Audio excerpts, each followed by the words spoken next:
Bienvenidos una vez más a mi canal, mi nombre es Martín Allen y en esta ocasión vamos a hablar de uno de los presidentes xeneises del Club Atlético Boca Juniors más importantes de la historia. Para muchos el más importante después de Mauricio Macri, eso depende de la opinión de cada uno. Hoy en el canal te vas a enterar un poquito más de la historia de Alberto José Armando y de su faraónico proyecto de la ciudad deportiva del Club Atlético Boca Juniors. Quédate acá.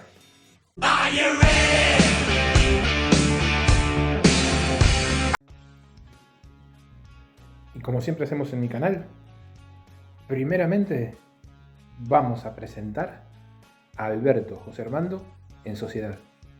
Un pequeño pantallazo para que sepas quién era este dirigente del Club Atlético Boca Juniors, para después sí entrar en la historia principal.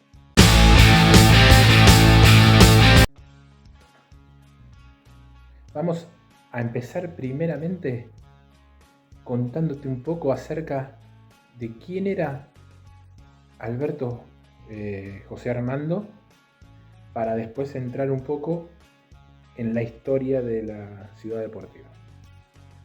Así que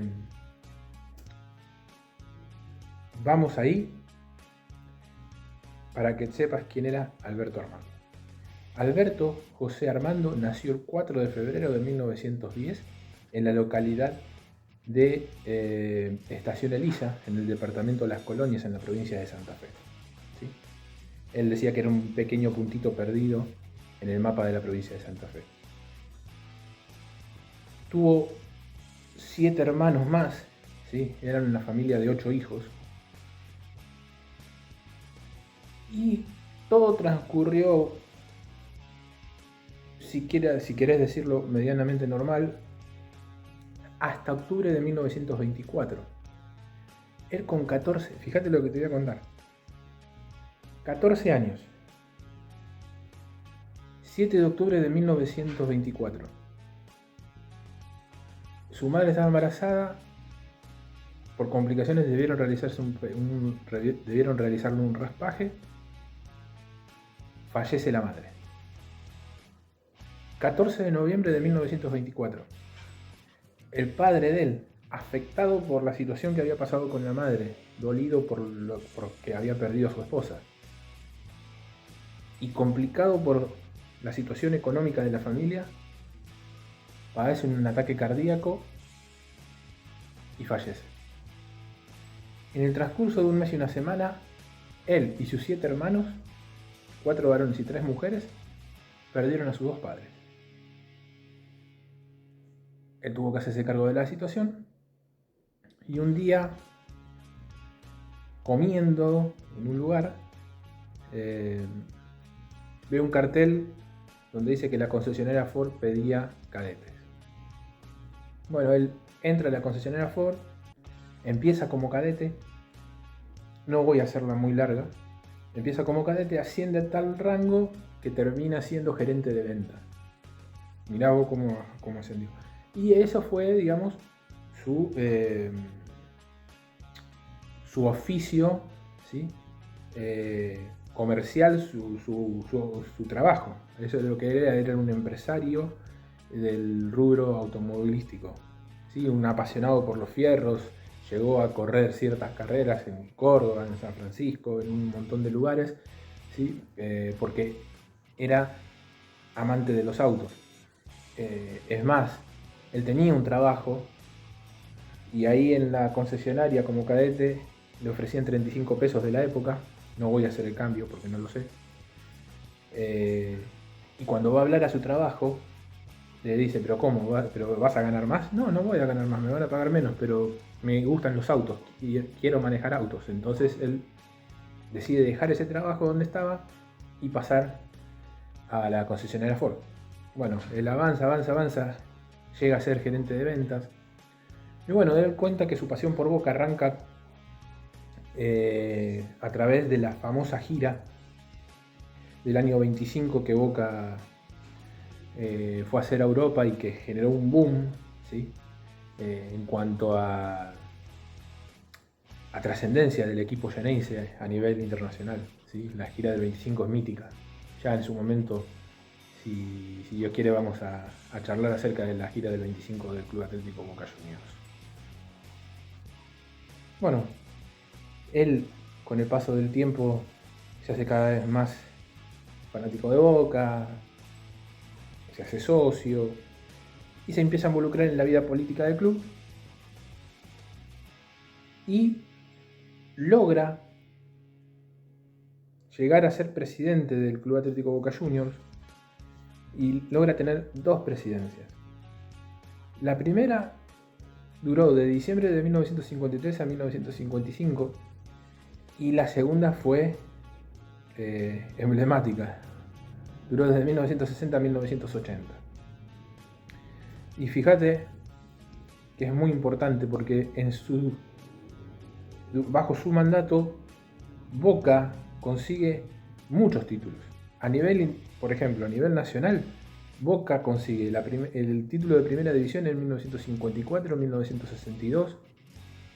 Perdón, vamos de nuevo.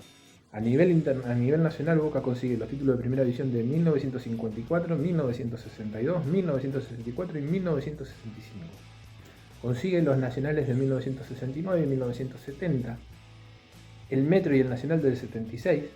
El Nacional del 76 fue muy emblemático por el gol del Chapa Suñé de tiro libre en cancha de Racing a River, y porque fue la primera vez que River y Boca dirimían un título nacional mano a mano en una final. Y gana Boca la primera edición en la historia de la Copa Argentina en el año 1969. Pero también Boca consigue logros a nivel internacional, como ser las Libertadores del 77 y el 78 y la Copa Intercontinental de 1977. Pero no solo esto. Alberto J. Armando fue impulsor de los torneos de verano en Mar del Plata, que se empezaron a jugar a finales de 1968. ¿Sí? Además de... Mirá lo que estoy contando, o sea, un tipo que no solamente fue muy importante en la historia de Boca, sino también importante en el fútbol argentino en general. Además también fue impulsor de La Candela, un predio adquirido por 13 millones de dólares de pesos en 1963, que contaba con 50.173 metros cuadrados, en un lugar donde no solo entrenaba la primera división, sino también los juveniles, y que fue cuna de un montón de jugadores muy importantes en la historia de Boca, como ser Ángel Clemente Rojas, Roberto Mouso, el Chapa Suñé, que te nombré antes, el Cabezón Oscar Ruggeri, el Tigre Gareca y Diego Latorre, entre otros. Además, entender algo, porque fue el lugar también donde entrenaba Maradona mientras fue parte del plantel de Boca. Ese lugar se dejó de usar en 1991 y se vendió en 2005. Pero además, también, él estuvo muy involucrado en un club que se llamaba el Arsenal de Lavallol. ¿Sí? No confundir con Arsenal de Sarandí, nada que ver. Y mirá vos, o sea, ¿por qué te nombro este club que quizás nadie conoce? Porque es un club que ya no existe. Porque este club, con el paso del tiempo y por la influencia de Alberto J. Armando, ¿sí? en su institucionalidad en este club, logró posicionar a este club como el primer club filial oficial y legal de un club de primera división del fútbol argentino en la historia. Ese club fue Arsenal de Lavallol, ¿sí? Al punto de que llegó a tal punto que su escudo terminó usando los colores de Boca, y la camiseta del club, que en un principio era marrón, pasó a ser la camiseta de Boca, el diseño de la camiseta de Boca, a ese grado. Y se convirtió en el primer club filial oficial y legal de la historia del fútbol argentino, de un club de primera división. Ya te digo, estamos hablando de un nombre muy importante, ¿sí? Para la historia de Boca. Por supuesto que también está ese proyecto faraónico que fue la Ciudad Deportiva de Boca, que voy a hablar en la segunda parte del video.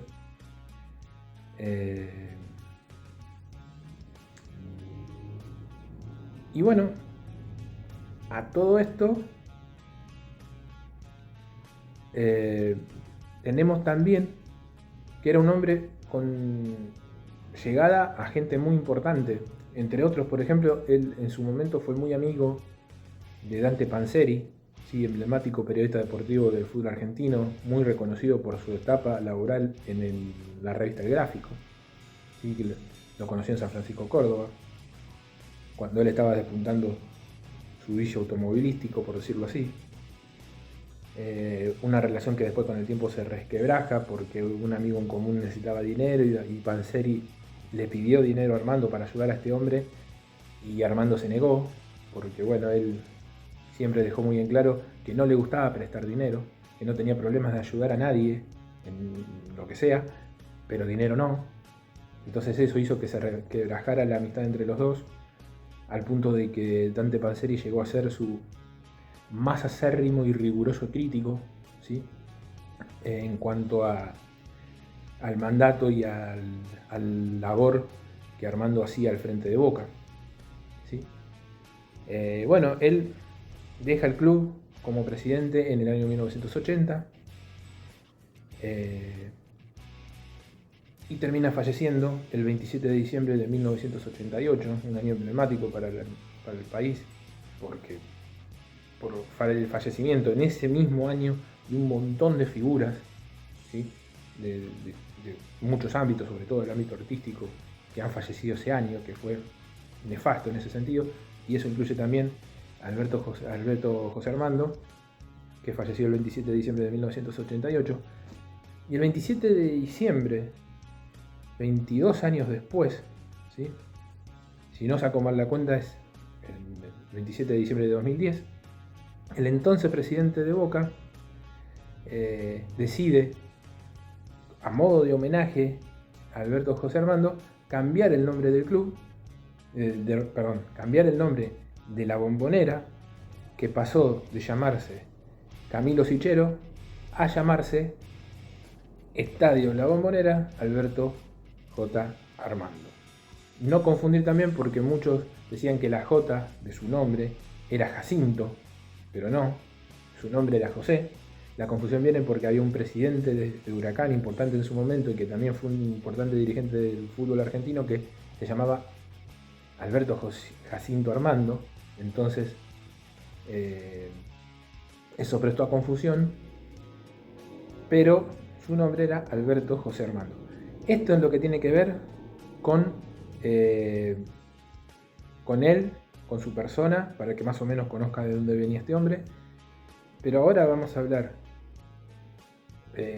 acerca de su gran proyecto. No voy a decir obra porque no se llegó a plasmar como obra en sí, por lo menos no en el conjunto y en el total de lo que él hubiese esperado de este proyecto, pero sí de un proyecto faraónico y de los más grandes que se plantearon alguna vez, a mi modo de pensar, en la historia del fútbol argentino, que fue la ciudad deportiva del Club Atlético Boca Juniors, que incluía entre su obra un estadio de los más grandes a nivel capacidad en el mundo, y para más de 100.000 personas. Así que, si te interesa, quédate en esta segunda parte del video y vamos a hablar en profundidad acerca de la ciudad deportiva del Club Atlético Boca Juniors.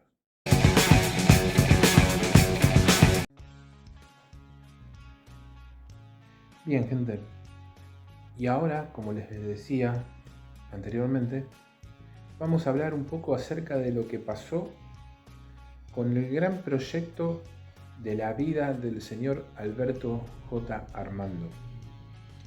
Como bien les decía, es un presidente que tuvo mucha injerencia en la historia de Boca y que ha logrado muchas cosas para el club.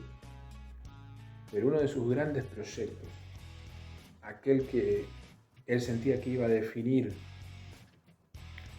su carrera al frente del club, para la posteridad sobre todo, era este proyecto que les voy a contar ahora, que es el de la ciudad deportiva del Club Atlético Boca Juniors. Y les pido perdón de antemano porque en esta parte del video voy a leer bastante, así que voy a estar girando y por ahí a lo mejor me trabo un poco, pero tiene que ver con eso, ¿sí? Con que estoy leyendo para poder contar bien la historia, ¿sí? Así que bueno, para ponernos en contexto, él había tenido una primera presidencia, ¿sí?, en la década del 50, que había durado poco tiempo. Después de un proceso en el que él se aleja y se ocupa de otras cuestiones, vuelve al club a finales de 1959 para finalmente convertirse en presidente en 1960, ¿sí?, donde continuaría en la presidencia hasta el año 1980.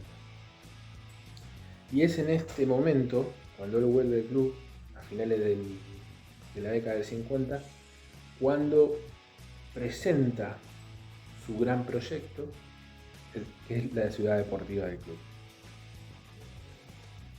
Y él tenía muy claro que lo que quería es que ese proyecto de la ciudad deportiva iba a estar ubicado en la zona de la Costanera Sur, ¿sí? Para el que viva en Buenos Aires va a entender. Yo realmente no conozco, simplemente cuento lo que veo. Iba a definir e iba a ser una manifestación pública de lo que era la grandeza del club, ¿sí? Pero en un primer momento los terrenos que él buscaba no fueron concedidos por el gobierno, ¿sí? Porque no solamente quería ser la ciudad deportiva, él quería ser un estadio gigante, ¿sí?, que estuviera entre los más grandes del mundo.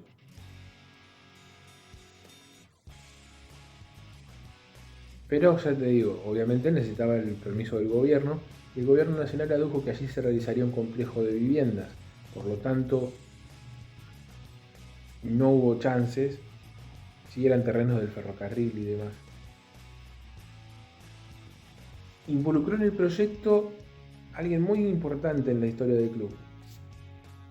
Para aclarar, los terrenos que le rechazó el gobierno nacional a Alberto J. Armando no eran los de Costanera Sur, eran otros terrenos que tenían que ver con el ferrocarril, que el gobierno, bueno, adujo que allí se iba a realizar un plan de viviendas, entonces por lo tanto no se los dio. Hubo que buscar otro destino. Y fue acá donde entra alguien muy importante en la historia de Boca. ¿Por qué? Porque el señor José Luis Delpini, ¿sí?, era el mismo que construyó la Bombonera. Y fue a él a quien se acercó Alberto J. Armando para pedirle ayuda en este proyecto. Y a él a Delpini se le ocurre emular lo que había hecho Holanda al rellenar el mar para tener más territorio. No voy a entrar en detalles con esto porque no entiendo, ¿sí? Simplemente voy a leer, pero obviamente no soy arquitecto, entonces no entiendo esto. El lugar indicado sería en la Costanera Sur, una zona de la ciudad que había tenido su esplendor como balneario, pero en ese momento estaba abandonado. Era rellenar un espacio en el Río de la Plata, que no iba a ser muy complejo por lo que decían, ¿sí?, porque ya había habido antecedentes en la misma Buenos Aires de algo similar. Entonces, eso era lo que iban a buscar para poder concretar allí el proyecto. Pero claro, este proyecto tenía una situación particular. Debía ser aprobado, ¿sí?, por el Congreso Nacional. O sea, esto no era algo que, digamos, a Boca se le ocurría, decía, che, vamos a armar una ciudad deportiva, vamos a usar tal y tal terreno y vamos a hacer esto y aquello. No. Esto se tenía que presentar como proyecto en el Congreso Nacional, debía ser evaluado, discutido y aprobado para que finalmente pudiera llevarse a cabo. El proyecto se aprobó en el Congreso Nacional el 29 de octubre de 1964. ¿Sí?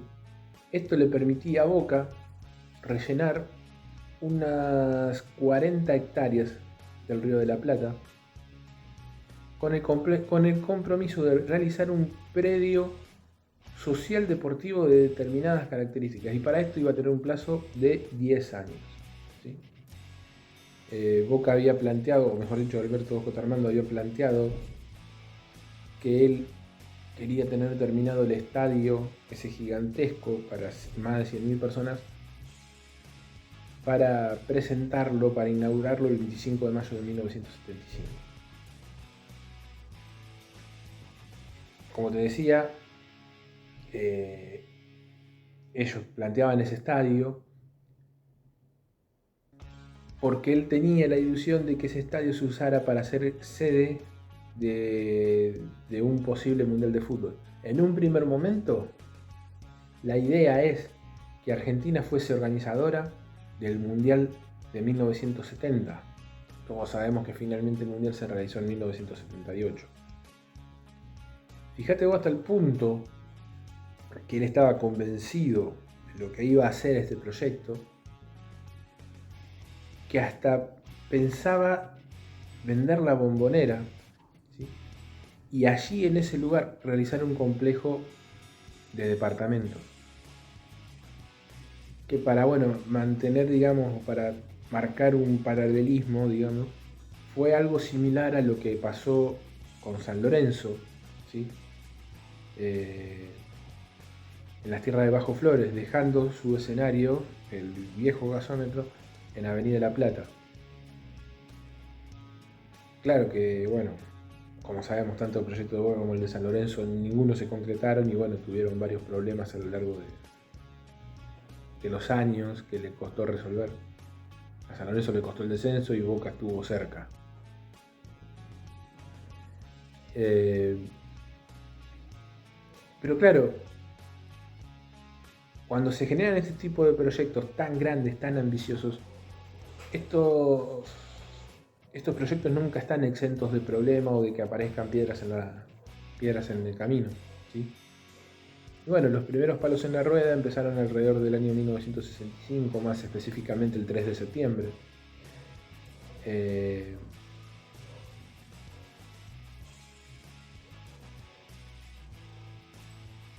Se fueron inaugurando de a poco algunas secciones, ¿sí? del proyecto. Por ejemplo, a partir del 3 de septiembre de 1965, cuando se empezó a trabajar, se fueron inaugurando los puentes, las confiterías, las piletas, las canchas, incluso hasta un autocine y un parque de diversiones. O sea, de todo. Y claro, vos imaginate que Armando el presidente de Boca, era el impulsor principal de todo este proyecto, por lo tanto él, cada cosa que se inauguraba, lo iba presentando o mostrando, difundiendo como un logro máximo, porque era, digamos, por decirlo de algún modo, su bebé, su proyecto, ¿sí? Lo que lo iba a llevar a pasar a la posteridad. Incluso hacían cenas, ¿sí? Para recaudar fondos, porque el financiamiento era uno de los grandes dilemas, de las grandes dudas que planteaba este proyecto, porque Boca no tenía un caudal económico importante, entonces al no haber sponsors, porque en ese momento no existían los sponsors en la camiseta o esas marcas que vinieran y pusieran plata para patrocinar un club, ¿sí? Como pasa hoy en día, que hoy tenés es una cartelería publicitaria con un poquito de camiseta. En ese momento no, en ese momento vos tenías la camiseta y no había ni sponsor, no había una marca. Ni siquiera la marca que vestía el club estaba en la camiseta.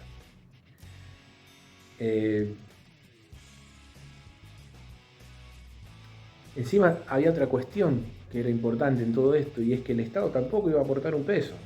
O sea, no es que vos decías, no tengo publicidad, no tengo alguien que venga y aporte, pero el Estado me va a dar una mano. No, el Estado no iba a poner un peso.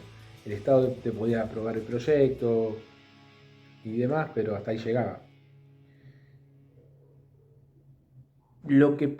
Incluso lo que podía llegar a aportar el Estado, más allá de no poner un peso, es no cobrar ciertos y determinados impuestos que podía llegar a cobrar, pero no más que eso, porque claro, lo consideraba que era una obra que iba a aportar desde el punto de vista social.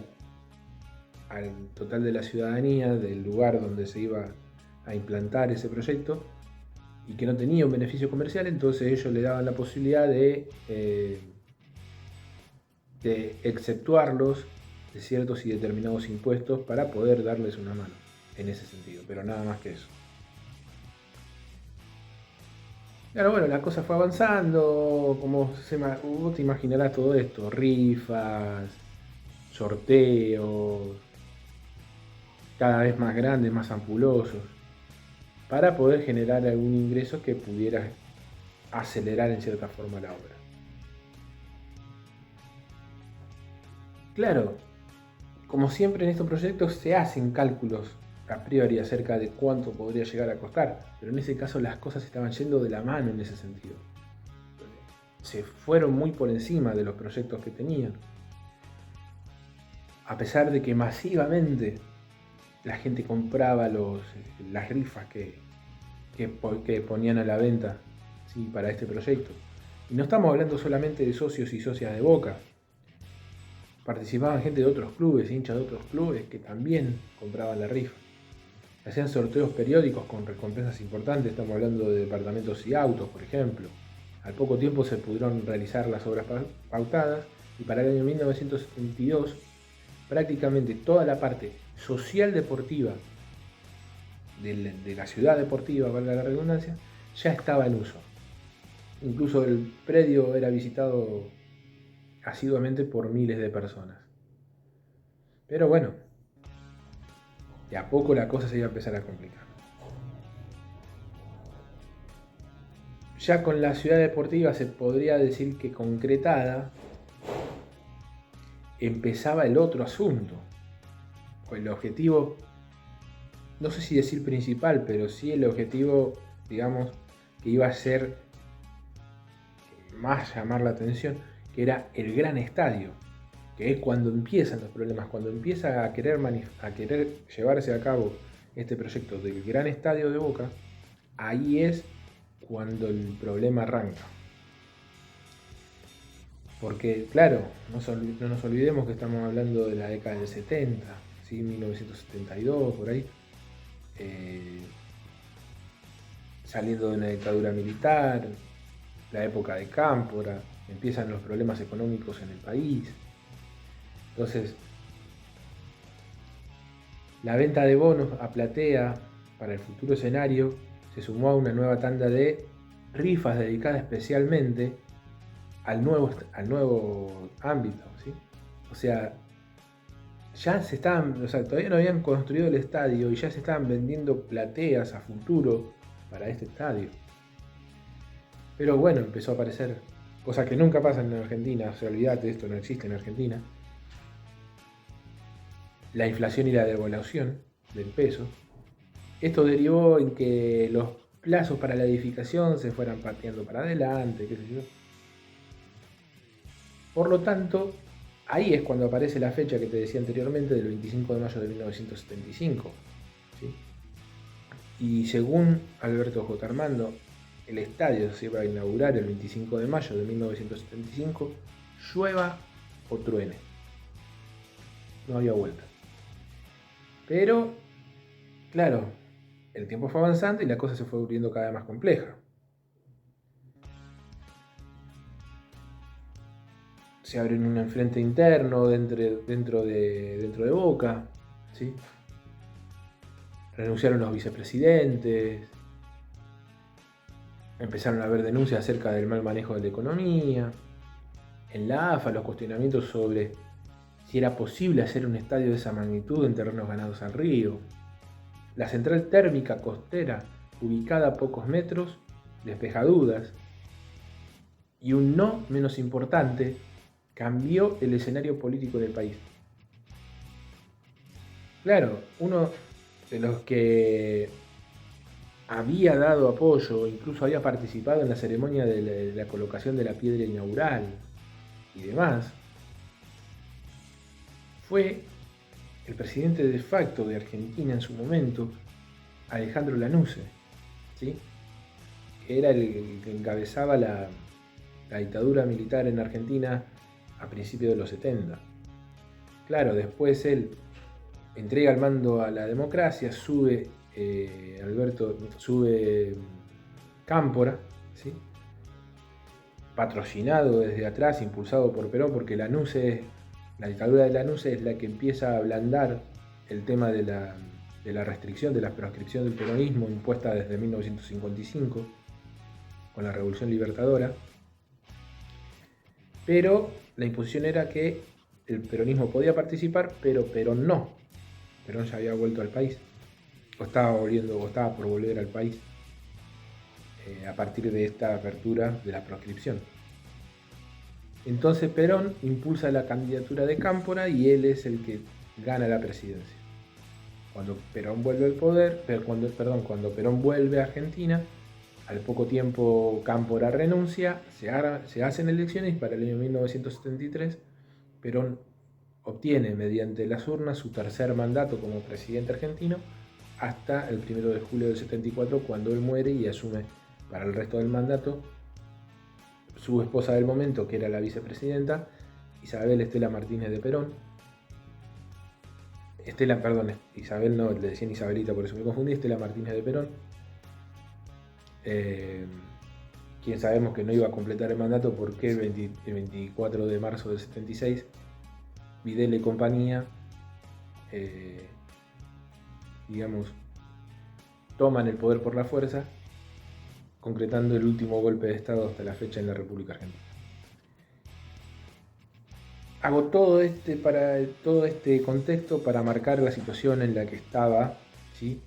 El país en general al momento de que Alberto J. Armando estaba tratando de concretar este proyecto, con las complicaciones que todo este contexto que te marqué generaba para el país, porque el que empieza a poner palos en la rueda es el mismo Perón, ¿sí? Cuando luego de volver y tomar el gobierno, o de ganar el gobierno en las urnas, mejor dicho, dejó desamparado al presidente de Boca,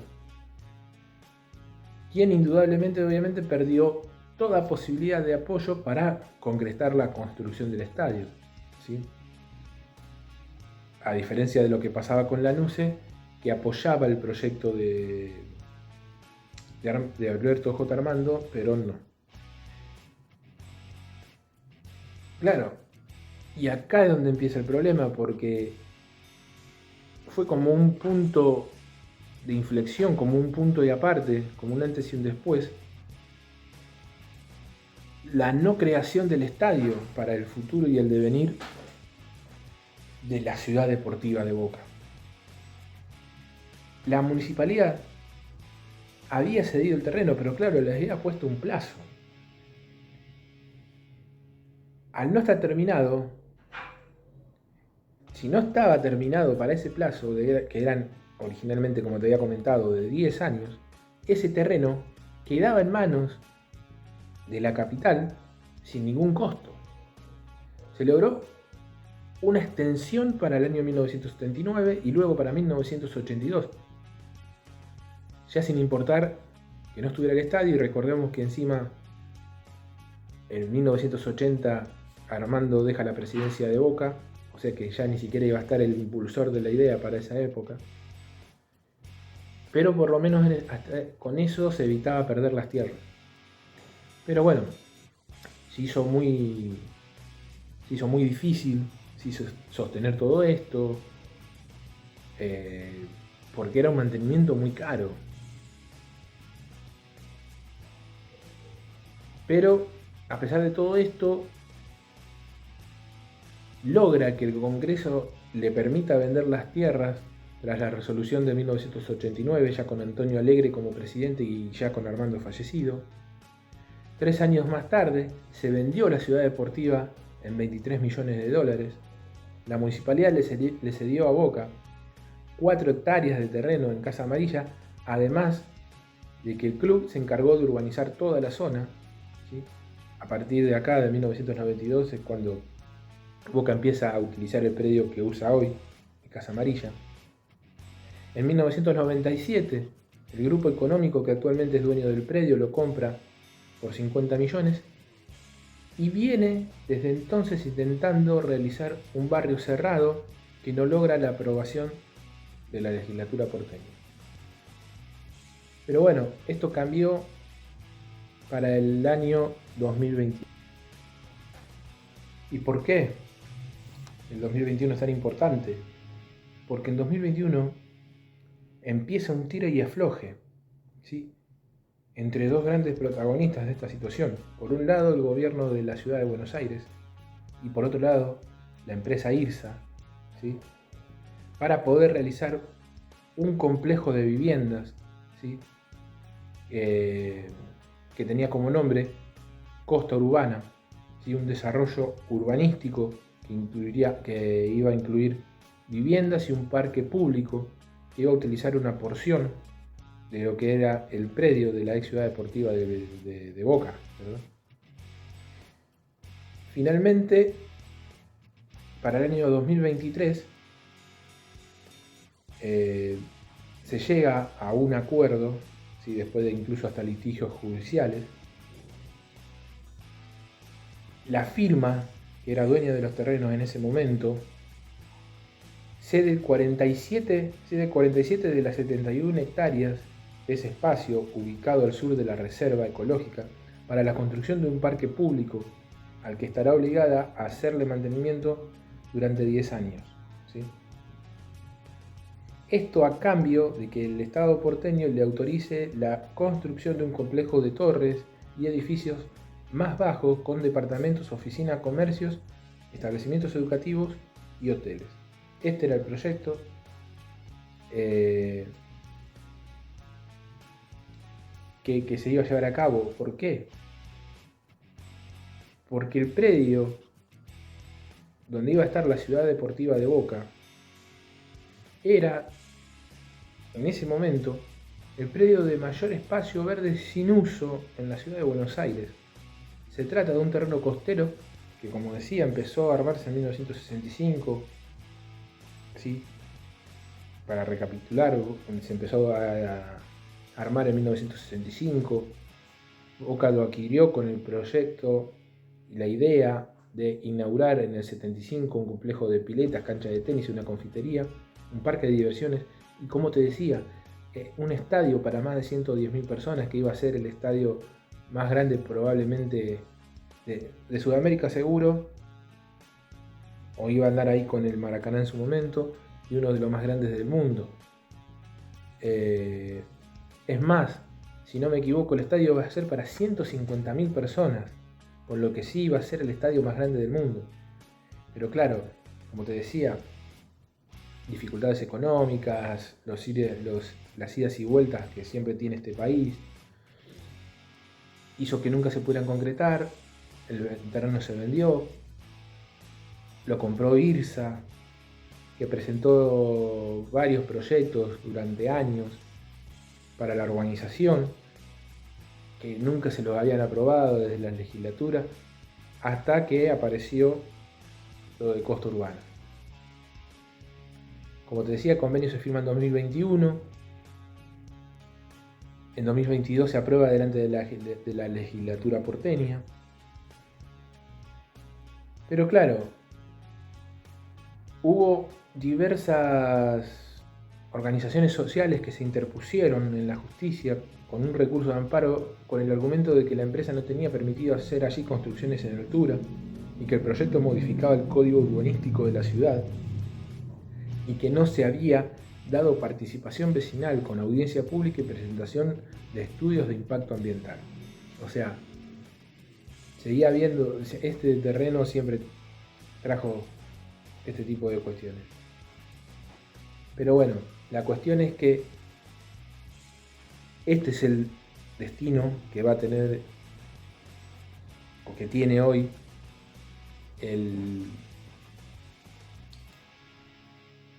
ese terreno donde iba a estar la ciudad deportiva del Club Atlético Boca Juniors. Un proyecto como te decía anteriormente, que fue planteado de un modo faraónico, que fue planteado como la fotografía y la muestra cabal de la grandeza de un club. Pero bueno, la ambición excesiva muchas veces, el no entender el contexto, el no saber dónde estamos parados en cuanto a lo que es este país con sus vaivenes económicos y políticos, la ambición de querer quizás acaparar más de lo que puedes agarrar, hizo que esto no se llevara a cabo. Esto le trajo también muchos problemas a Boca. Boca enfrentó, después de la salida de Armando, más allá de ese veranito del 81-82 con Maradona, muchos problemas económicos. Boca, cualquiera que revise la historia va a ver que Boca durante la década del 80 estaba hecho pedazos. Fue la peor, para mí, no tengo duda, fue la peor época de la historia de Boca, donde corrió de verdad con el descenso e incluso con la desaparición. ¿Sí? A raíz de esto, bueno, fue que desapareció la Candela, tuvieron que vender y después, bueno, apareció Ciudad Amarilla, donde Boca entrena hoy. Pero bueno, después apareció Alegre y Heller, que son los que lo lograron salvar, lo vuelven a sacar campeón en el 92, ganan la Supercopa en el 89. Y bueno, después Macri, que lo llevó que llevó a Boca a un nivel estratosférico a nivel internacional, como en sus mejores épocas, y logra establecer a Boca económicamente de una manera en la que hoy Boca es un club sólido, por lo menos de ese aspecto. Me pareció interesante traerles esta historia porque no era, o sea, por lo menos yo no conocía mucho acerca de lo que tenía que ver con la Ciudad Deportiva de Boca y bueno, me enteré a raíz de todo esto. Gracias a este suscriptor, del que después voy a poner el nombre para que sepan de quién se trata, que me pidió hacer este video, un suscriptor nuevo. Igual cualquiera de ustedes, como siempre digo, caja de comentarios para lo que quieran. Sugerencias, correcciones, agregados, si tienen algún otro dato. Si quieren decirme, che, Martín, quiero que hables de tal cosa, lo tengo en carpeta y lo evaluamos. Ningún problema. Lo único que les pido, suscríbanse, den like, comparten el video si a alguno le interesa. Y les voy a plantear algo. Si este video llega a 50 likes, voy a hacer el de Antonio Vespucio Liberti. ¿Sí? Lo dejo ahí, lo tiro, lo toman o lo dejan, aparte me voy a dar cuenta de esta manera si llegaron al final del video o no. ¿Sí? Así que gracias por todo y nos estamos viendo en futuros videos del canal. Recuerden, like, suscripción, compartan. Gracias y nos estamos viendo. Bye.